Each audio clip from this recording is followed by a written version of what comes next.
بسم اللہ الرحمن الرحیم۔ کتاب نمبر 55، کتاب الوصایا، کتاب الوصایا، وصیتوں کے احکام۔ باب نمبر 1، باب الوصایا، وصیتوں کا بیان۔ وقول النبي صلى الله عليه وسلم: وصية الرجل مكتوبة عنده۔ اور نبی صلی اللہ علیہ وسلم کا فرمان ہے آدمی کی وصیت اس کے پاس لکھی ہوئی ہو۔ وقول الله تعالى: اور اللہ تعالیٰ کا فرمان ہے كتب عليكم إذا حضر أحدكم الموت إن ترك خيرا الوصية للوالدين والأقربين بالمعروف حقا على المتقين فمن بدله بعدما سمعه فإنما إثمه على الذين يبدلونه إن الله سميع عليم فمن خاف من موص جنفا أو إثما فأصلح بينهم فلا إثم عليه ان اللہ غفور رحیم۔ تم پر لکھ دیا گیا ہے جب تم میں سے کسی کو موت آ پہنچے، اگر اس نے کوئی خیر چھوڑی ہو، اچھے طریقے کے ساتھ وصیت کرنا ماں باپ اور رشتہ داروں کے لیے متقی لوگوں پر یہ لازم ہے۔ پھر جو شخص اسے بدل دے اس کے بعد کہ اسے سن چکا ہو تو اس کا گناہ انہی لوگوں پر ہے جو اسے بدلیں۔ یقیناً اللہ سب کچھ سننے والا، سب کچھ جاننے والا ہے۔ پھر جو شخص کسی وصیت کرنے والے سے کسی قسم کی طرفداری یا گناہ سے ڈرے پس ان کے درمیان اصلاح کر دے تو اس پر کوئی گناہ نہیں، یقیناً اللہ بے حد بخشنے والا نہایت رحم والا ہے۔ سورہ بقرہ آیت نمبر 180-182۔ جنفا میلا، متجانف مائل۔ جانفا مائل ہونا، ایک طرف جھک جانا، طرفداری کرنا۔ متجانف مائل ہونے والا۔ فوائد نمبر 1، وصایا وصیت ان کی جمع ہے جیسا کہ ہدایا ہدیت ان کی جمع ہے۔ باب مجرد و مزید دونوں سے آتا ہے، اس کا معنی معروف ہے، تاکید کے ساتھ امر یا نہیں کو بھی وصیت کہتے ہیں۔ نمبر 2، وصیت الرجل، اس کا مطلب یہ نہیں کہ مرد پر ہی وصیت واجب ہے، بلکہ جس طرح دوسرے احکام میں ذکر مردوں کا ہوتا ہے مگر اس میں عورتیں بھی شامل ہوتی ہیں، ایسے ہی مردوں کے ساتھ عورتوں کو بھی وصیت کا حکم ہے، خصوصاً اگر کسی شخص کے ذمہ اللہ تعالیٰ کا یا بندوں کا کوئی حق ہو، مثلا حج یا روزہ یا زکوٰۃ یا کفارہ وغیرہ اس پر فرض ہو مگر ادا نہ کر سکا ہو تو اس کی وصیت کرنا فرض ہے۔ اسی طرح اگر کسی کا قرض یا امانت وغیرہ اس کے ذمہ ہے تو اس کی وصیت بھی فرض ہے، کیونکہ موت کی خبر نہیں کب آ جائے اور وصیت نہ کرنے کی صورت میں وہ بوجھ اس پر باقی رہے گا۔ ایسے ہی والدین یا اقارب جو وارث نہ ہوں ان کے حق میں بھی معروف کے ساتھ وصیت فرض ہے، اس کی تفصیل آیت کی تفسیر میں آ رہی ہے۔ ان ترک خیرا سے معلوم ہوا کہ اگر کسی نے کوئی مال چھوڑا ہی نہ ہو تو اس پر مال کے بارے میں وصیت واجب نہیں، الا یہ کہ مال کے علاوہ کسی کا کوئی حق اس پر واجب ہو، مثلا کسی کے حق میں کوئی شہادت اس کے پاس ہو تو اس کی وصیت بھی واجب ہے۔ نمبر 3، کتب علیکم اذا حضر احدکم الموت، سورہ بقرہ کی ان 3 آیات کی تفسیر القرآن الکریم سے نقل کی جاتی ہے۔ لکھ دیا گیا ہے یعنی فرض کر دیا گیا ہے۔ راغب، کسی کو موت آ پہنچے یعنی اس کے اسباب و قرائن آ پہنچے، کیونکہ موت آنے کے بعد وصیت تو کیا کچھ بھی نہیں ہو سکتا، چونکہ موت کسی بھی وقت آ سکتی ہے، اس لیے اگر وصیت نہ کرنے کی صورت میں کسی کے حق تلفی کا خطرہ ہو، مثلا کسی کا قرض ادا کرنا ہو تو وصیت میں بالکل دیر نہیں کرنی چاہیے۔ رسول اللہ صلی اللہ علیہ وسلم نے فرمایا کسی مسلمان آدمی کا حق نہیں جس کے پاس کوئی چیز ہو جس میں اسے وصیت کرنا ہو کہ وہ 2 راتیں اس کے بغیر گزارے کہ اس کی وصیت اس کے پاس لکھی ہوئی ہو۔ صحیح بخاری کتاب الوصایا باب الوصایا، حدیث نمبر 2738 عن عبداللہ بن عمر رضی اللہ تعالی عنہما۔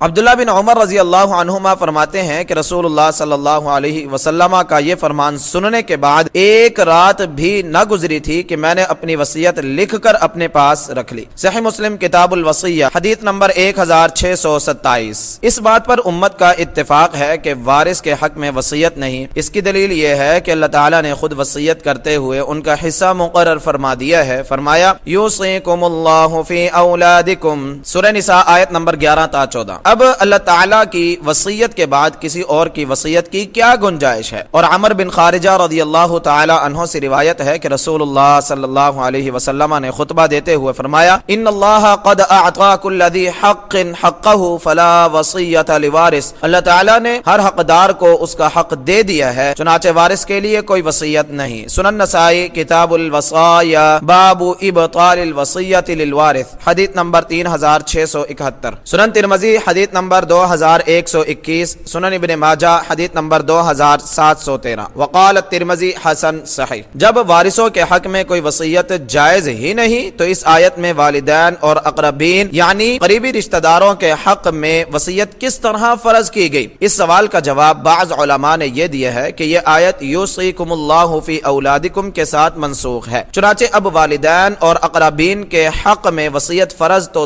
دور جائز بھی نہیں، لیکن حقیقت یہ ہے کہ بے شک والدین اور اقربین کے حصے کی خود اللہ تعالیٰ نے وصیت فرما دی ہے، لہٰذا ان کے حق میں وصیت نہیں ہے، مگر کچھ والدین اور قریبی رشتہ دار ایسے بھی ہیں جن کا حصہ اللہ تعالیٰ نے مقرر نہیں فرمایا، ان کے بارے میں وصیت کرنا فرض کر دیا تاکہ وہ محروم نہ رہ جائیں۔ مثلاً وہ والدین جو کافر ہیں یا غلام ہیں وہ مسلمان کے وارث نہیں ہو سکتے، ان کے حق میں وصیت فرض ہے، یا کسی شخص کے دادا دادی یا نانا نانی کا اگر کوئی پرسان حال نہیں تو والدین ہونے کے ناطے ان کے حق میں بھی وصیت لازم ہے، جبکہ قریبی والد کی موجودگی میں وہ وارث نہیں ہے۔ اسی طرح کسی شخص کے بیٹوں کی موجودگی میں پوتے پوتیاں وارث نہیں ہو سکتے، اگرچہ پاکستان کے قانون میں اللہ کے حکم سے بغاوت کرتے ہوئے انہیں وارث بنایا گیا ہے، ایسے پوتوں کے حق میں وصیت فرض ہے تاکہ وہ یتیمی کے داغ کے ساتھ ساتھ دادے کے ورثے سے بھی بالکل محروم نہ رہ جائیں۔ کل مال میں سے 1/3 سے زیادہ وصیت جائز نہیں۔ رسول اللہ صلی اللہ علیہ وسلم نے سعد بن ابی وقاص رضی اللہ تعالی عنہ کو زیادہ سے زیادہ تہائی مال وصیت کرنے کی اجازت دی اور اسے بھی بہت قرار دیا۔ صحیح بخاری کتاب الفرائض باب میراث البنات حدیث نمبر 6733۔ وصیت کا بدلنا بڑا گناہ ہے، اس میں وصیت کا چھپانا بھی داخل ہے۔ جنفن مائل ہونا یعنی اگر کسی کی طرف دلی میلان کی وجہ سے وصیت میں اس کی نامناسب طرفداری ہو، او اسم یا ناجائز کام کی وصیت ہو، مثلا شراب پلانے کی، ناچ کرانے کی، کسی قبر پر چراغاں کرنے یا میلہ اور عرس کرانے کی، تو ایسی وصیت کو تبدیل کرنا ضروری ہے۔ ایک تفسیر یہ ہے کہ جنفن سے مراد دلی میلان کی بنا پر غلطی یا بھول چوک سے طرفداری ہو جائے، اور اسمن سے مراد جان بوجھ کر کسی کی حق تلفی ہو، فاصلح بینہم یعنی وارثوں کو سمجھا بجھا کر ان میں صلح کرا دے۔ حدیث نمبر 2738۔ حدثنا عبد الله بن يوسف أخبرنا مالك عن نافع عن عبد الله بن عمر رضي الله عنهما أن رسول الله صلى الله عليه وسلم قال ما حق امرئ مسلم له شيء يوصي فيه يبيت ليلتين إلا ووصيته مكتوبة عنده. تابعه محمد بن مسلم عن عمرو وعن ابن عمر عن النبي صلى الله عليه وسلم. عبداللہ بن عمر رضی اللہ عنہما سے روایت ہے کہ رسول اللہ صلی اللہ علیہ وسلم نے فرمایا کسی مسلم آدمی کا جس کے پاس وصیت کے لائق کوئی چیز ہو یہ حق نہیں کہ وہ 2 راتیں اس کے بغیر گزارے کہ اس کی وصیت اس کے پاس لکھی ہوئی ہو۔ امام مالک کے ساتھ اس روایت کو محمد بن مسلم نے بھی عمر بن دینار سے، انہوں نے ابن عمر رضی اللہ عنہما سے، انہوں نے نبی صلی اللہ علیہ وسلم سے بیان کیا ہے۔ فوائد نمبر 1 یبیت لیلتین، اکثر راویوں نے اسی طرح 2 راتیں بیان کیے ہیں۔ ابو حدیث نمبر 5745 اور بیہقی جلد نمبر 6 صفحہ نمبر 445 حدیث نمبر 12289 نے حماد بن زید عن ایوب کے طریق سے لیلتن او لیلتین 1 یا 2 راتیں کے الفاظ بیان کیے ہیں۔ مسلم حدیث نمبر 1627، نسائی حدیث نمبر 3618 نے زہری عن سالم عن ابیہ کے طریق سے یبیتو 3 لیال 3 راتیں گزارے کے الفاظ بھی بیان کیے ہیں۔ ان مختلف الفاظ سے معلوم ہوتا ہے کہ اصل مقصود مقصود یہ ہے کہ جس شخص کے ذمے کوئی ایسی چیز ہو جس میں وصیت ضروری ہو تو اسے جتنی جلدی ہو سکے وصیت لکھ کر رکھ لینی چاہیے. ایسا نہ ہو کہ اچانک موت آنے سے وصیت کا موقع ہاتھ سے نکل جائے. 1 2 یا 3 راتوں کے ذکر کا مقصد یہ ہے کہ اگر بات ذہن میں نہ رہے یا دوسرے کاموں میں مشغولیت کی وجہ سے فرصت نہ نکل سکے تو چلو تمہیں 1 2 یا زیادہ سے زیادہ 3 راتوں کی گنجائش دی جاتی ہے. اس سے زیادہ دیر ہرگز نہ کرنا. یہی وجہ ہے کہ عبداللہ بن عمر رضی اللہ عنہما نے کہا ما مرت علی لیلۃ منذ سمعت رسول اللہ صلی اللہ علیہ وسلم قال ذلك الا وعندي وصیتی. جب سے میں نے رسول اللہ صلی اللہ علیہ وسلم سے یہ حدیث سنی ہے مجھ پر ایک رات بھی ایسی نہیں گزری کہ میری وصیت میرے پاس موجود نہ ہو. صحیح مسلم حدیث نمبر 1627. فتح الباری. نمبر 2، اس حدیث سے معلوم ہوا کہ ہر وقت موت کی تیاری رکھنی چاہیے تاکہ موقع ہاتھ سے نکل نہ جائے. کسی انسان کو معلوم نہیں کہ کب اسے اچانک موت آ جائے، کیونکہ اپنے لیے جو عمر بھی فرض کرے اس میں بے شمار لوگ فوت ہو چکے ہیں، اس لیے وہ ہر لمحے میں سے کسی بھی لمحے فوت ہو سکتا ہے. اس لیے حق یہ ہے کہ آدمی اس کے لیے تیار رہے اور اپنی وصیت لکھ کر رکھے اور اس میں ایسی باتیں لکھ دے جس سے وہ اللہ کے اور بندوں کے حقوق سے سبق دوش ہو جائے اور جن سے اسے بعد میں بھی اجر ملتا رہے. واللہ المستعان. فتح الباری. نمبر 3، وصیت کی یہ تاکید ہر شخص کے لیے ہے مگر سلف نے اسے مریض کے لیے زیادہ اہم قرار دیا ہے. حدیث میں مریض کا ذکر نہیں ہے کیونکہ عام طور پر بیماری ہی میں وصیت کی فکر کی جاتی ہے. نمبر 4، مکتوبۃ عندہ. اس سے معلوم ہوا کہ اہم باتیں لکھ کر محفوظ کر لینی چاہیے کیونکہ لکھی ہوئی چیز حافظہ کی نسبت زیادہ مضبوط ہوتی ہے. حافظہ جتنا بھی زبردست ہو کبھی نہ کبھی خیانت کر جاتا ہے. اللہ تعالیٰ نے آیت مداینہ میں قرض کے معاملات کے متعلق فرمایا وَلَا تَسْأَمُوا أَن تَكْتُبُوهُ صَغِيرًا أَوْ كَبِيرًا إِلَىٰ أَجَلِهِ ذَلِكُمْ مَقْسَطُ عِندَ اللَّهِ وَأَقْوَمُ لِلشَّهَادَةِ وَأَدْنَىٰ أَلَّا تَرْتَابُوا. اور اس سے مت اکتاؤ، وہ چھوٹا یعنی معاملہ ہو یا بڑا، کہ اسے اس کی مدت تک لکھو. یہ کام اللہ کے نزدیک زیادہ انصاف والا اور شہادت کو زیادہ درست رکھنے والا ہے اور زیادہ قریب ہے کہ تم شک میں نہ پڑو. سورہ بقرہ آیت نمبر 282. حدیث نمبر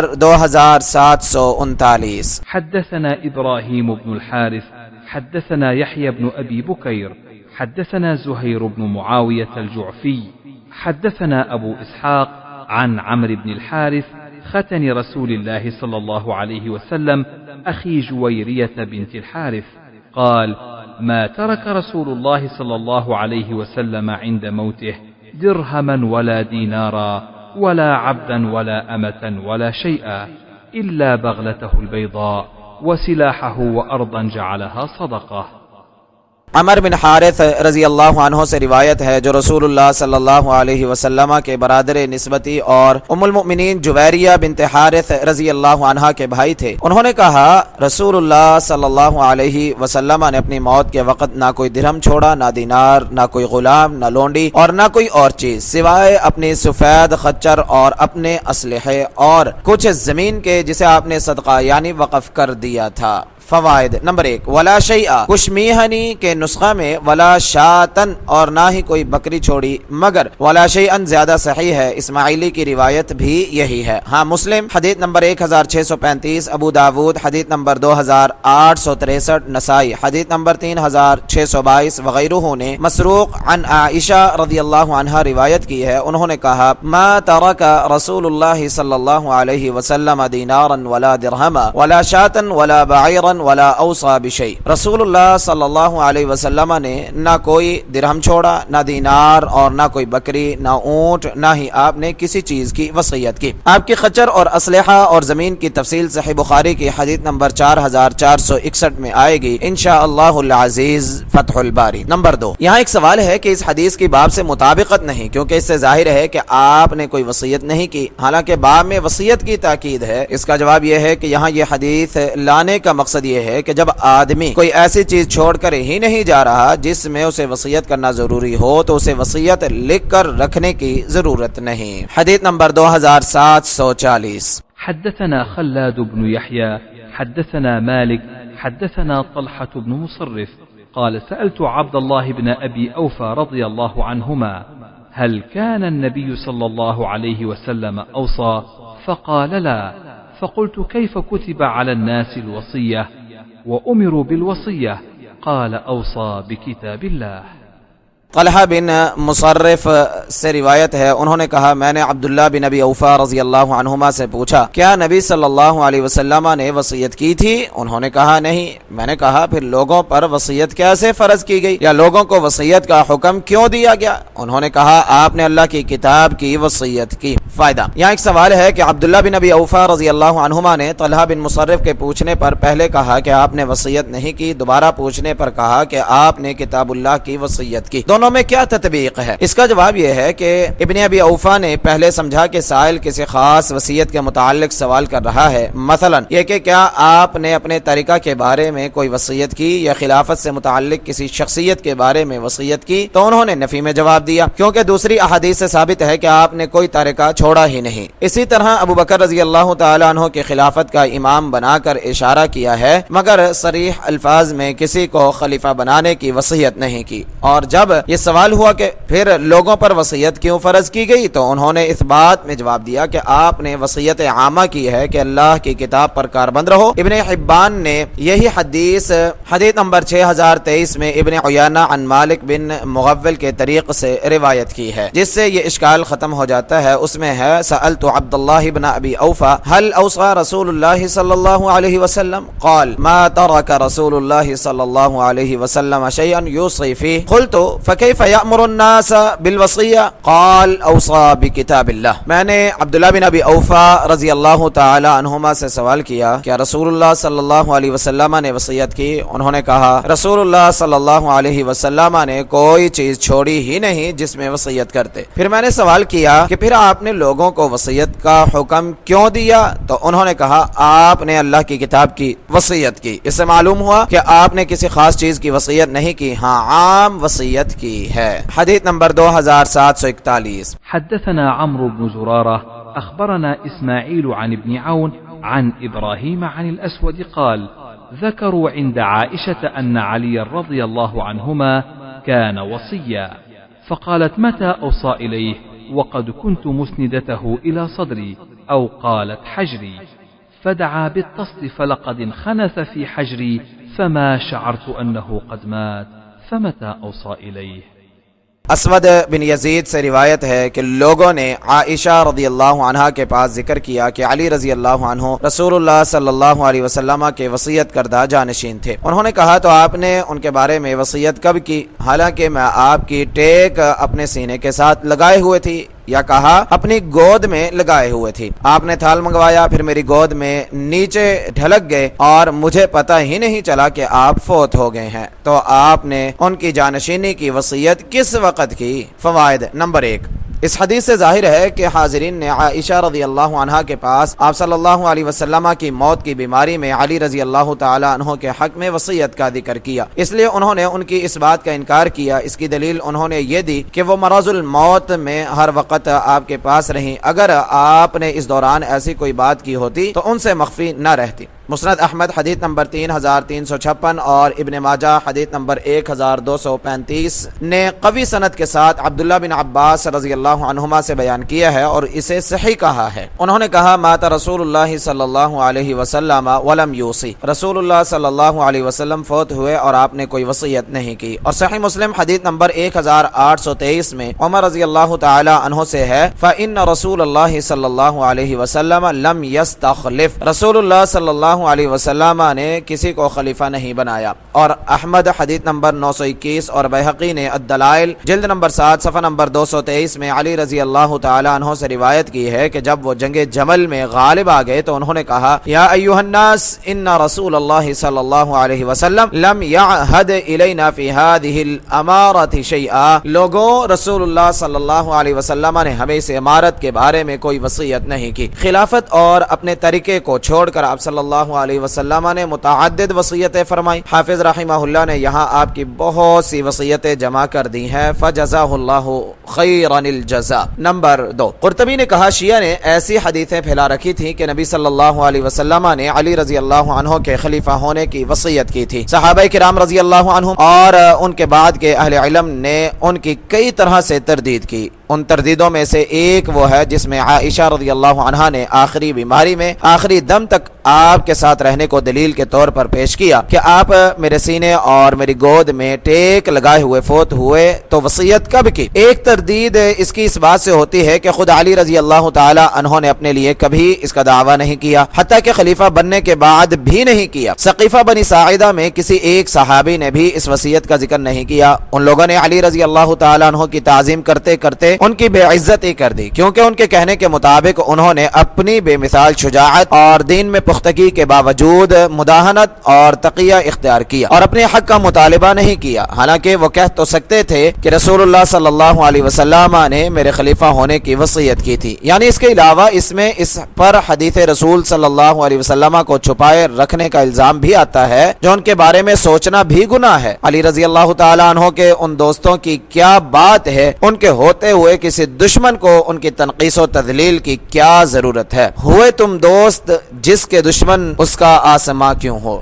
عبدالسلام۔ نمبر 3، سنن نسائی حدیث نمبر 3624 میں عائشہ رضی اللہ تعالی عنہ سے اس حدیث میں مروی ہے کہ آپ نے تھال پیشاب کرنے کے لیے منگوایا تھا۔